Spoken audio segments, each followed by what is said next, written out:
Okay, folks, it now gives me enormous pleasure to welcome back to the CBI, now with a promotion, the Prime Minister, the Right Honourable Rishi Sunak.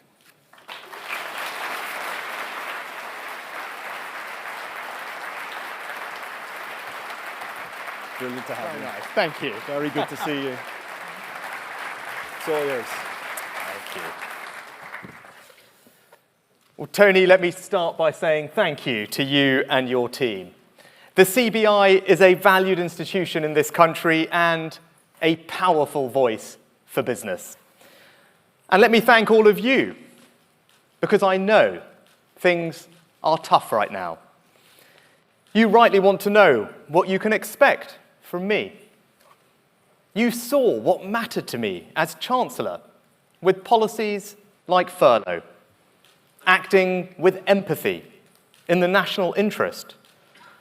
Above all, being bold, decisive, and radical. Now, let me tell you what I want to do as Prime Minister. I said on the steps of Downing Street that I would put stability and confidence at the heart of this government's agenda. And last week, we did that with a plan to grip inflation and balance the books.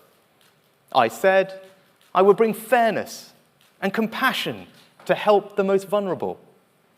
And we've done that too, not just with record increases in pensions and welfare and help for people's energy bills, but by controlling inflation.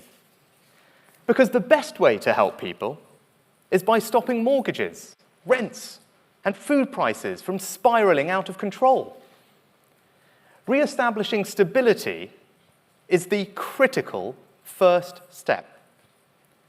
But there's so much more we need to do. I'm not just here to solve problems. I want to build a better country where we get inflation down and grow the economy, where we cut NHS waiting times and improve the quality of care, and where we invest more in schools and give every child a world-class education. And critical to achieving all this is innovation. That's my theme today, and a defining focus of this government. I sometimes worry that when people hear the word innovation, all they think of are the latest gadgets, a smarter watch, better TV, or faster car. But to me, innovation is much more about new ideas, new ways of doing things that drive economic and social progress, the product of creativity and ingenuity, and what Roosevelt called bold, persistent experimentation. I want to lead a country where that mindset and that culture of innovation permeates every aspect of what we do, where it's at the heart of our economic policy and at the heart of our vision for public services. The question is, how do we do that? First, we need to harness innovation to drive economic growth. Second, we need to embed innovation in our public services, especially our NHS. Third, we need to teach people the skills to become great innovators. First, growth. Now, Tony, you've rightly challenged us to be ambitious for growth. Well, there's one factor above all that drives growth. Over the last 50 years, innovation was responsible for around half of the UK's productivity increases. But the rate of increase has slowed significantly since the financial crisis. This difference explains almost all our productivity gap with the United States. So how do we fire up the innovation engine? Well, we believe that the very act of creativity and exploration is itself a reward. So it starts with government investment in basic science and research. in a challenging time when we are making difficult decisions on public spending. In last week's autumn statement, we protected the budget for research and development. £20 billion, almost a fifth of our entire capital budget, the highest level of R&D this country has ever seen. And we're investing in high-risk, high-reward research with the new Advanced Research and Invention Agency. But more important than what government does is what you do. It's private sector innovations that really drive growth. Now, you'd expect me to say that. I'm a conservative, but it's true. And that's why the autumn statement cut taxes to encourage larger companies to do more research and development. It's why we want to allow businesses to claim R&D tax relief on pure maths and cloud computing. And it's why we're absolutely committed to using our new Brexit freedoms to create the most pro-innovation regulatory environment in the world, in sectors like life sciences, financial services, AI, and data. But any credible strategy also needs to support fast-growing businesses, those firms disproportionately responsible for our future growth, turning million-pound businesses into billion-pound businesses, and turning billion-pound businesses into £10 billion companies. We'll create good, well-paid jobs for the British people. But too often, those firms can't access the finance they need. That's why we're radically reforming the regulation of our insurance and pension sectors, as well as our listing rules, to release a flood of new funding for exciting, innovative businesses. And we'll need to go further. But this isn't just about what large businesses and financial markets can do. We want to support small businesses to innovate too. On every high street, in every market town, every day, we rely on brilliant local businesses, from the greengrocer to the dry cleaner to the local plumber. We should be ambitious for their future too. The real prize is supporting them to innovate. And that's exactly what we're doing with new initiatives like Help to Grow and Made Smarter. So make no mistake, our most pressing task when it comes to growth is stability and controlling inflation. But that will never be the limit of our ambition. The more we innovate, the more we will grow, and we have a plan for both.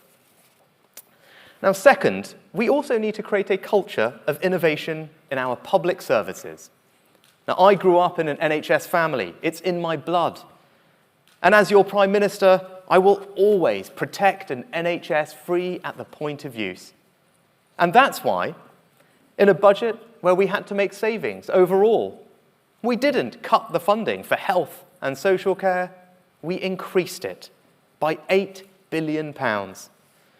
So let no one ever doubt our commitment to the brilliant men and women who work in our NHS. But our ambition for our country's most important public service cannot be measured solely by the money we spend, but by the quality of care every patient receives. We all want it to be easier for people to see their family GP. We don't want our loved ones waiting so long for ambulances or for the operations they need. But better care requires innovation. Now, in part, that means new drugs and new technologies. And this country should be proud of how we are leading the way, not just with the extraordinary COVID vaccine, but with robots assisting surgery, doctors being trained with virtual reality headsets, and drones transporting prescription medicines to patients in remote locations. And medical technologies like these are only the most visible form of innovation.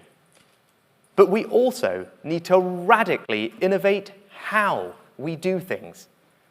That's how we'll really improve the quality and speed of care and make the money we invest in the NHS go further. To do that, we're opening community diagnostic centres to deliver millions more tests, checks, and scans close to home, and without having to arrange multiple appointments. And our new elective surgical hubs will offer hundreds of thousands of patients quicker access to the most common procedures. But we need to go further still. We want to give patients genuine choice about where and when to access care. And those choices need to be informed by radical transparency about the performance of our healthcare system. We're also making sure the NHS has the workforce it needs for the future, with the right number of doctors and nurses in the right places, as well as thinking creatively about what new roles and capabilities we need in the healthcare workforce of the future. When it comes to the NHS, we all share the same ambition to give everybody in the country the best possible care, free at the point of use. But to deliver it, we need to be bold and radical in challenging conventional wisdom, and that's what we will do. Now, third, there can be no innovation unless people have the skills to innovate. That starts with our schools. So last week, we announced an extra £2 billion in each of the next 2 years. But funding is not enough. There is no responsibility as Prime Minister that I feel more deeply than how we develop a truly world-class education system, giving every child in our country the best chance of life and preparing them to enter a rapidly changing world. The times were right to challenge us about what that looks like. And we are asking ourselves radical, searching questions about the curriculum, because young people need to enter the modern economy equipped with the right knowledge and skills, and about technology, because we want to help children engage and learn better and save teachers time. We also need to end once and for all this mistaken idea that learning is something you finish at 18. So we will also deliver our lifetime skills guarantee to help people of any age retrain and acquire new skills. I believe in the very core of my being that education is the closest thing we have to a silver bullet in public policy. It is the most transformative thing that we can do for our people, something you as employers know all too well. And I am determined to get this right. But to make this country a true island of innovation, we also need to attract the best and the brightest from around the world. So we will unapologetically create one of the world's most attractive visa regimes for entrepreneurs and highly skilled people. And one of the areas we need to be most ambitious is AI, artificial intelligence. Because this isn't just a new technology. It's a general purpose technology, like the invention of the steam engine and the computer chip, with the potential to transform every aspect of our lives. So we cannot allow the world's top AI talent to be drawn to America or China. That's why, building on the AI scholarships and master's conversion courses I instigated as Chancellor, we are launching a new program to identify and attract the world's top 100 young talents on AI. Less build it and they will come, and more let them come and they will build it. But we must be honest with ourselves. Part of the reason we ended the free movement of labour was to rebuild public consent in our immigration system. If we're going to have a system that allows businesses to access the best and brightest from around the world, we need to do more to give the British people trust and confidence that the system works and is fair. That means tackling illegal migration, and that's what I am determined to do. So to conclude, innovation matters. It matters because it creates more jobs, higher wages, and better opportunities for people. It matters because it improves our schools and NHS.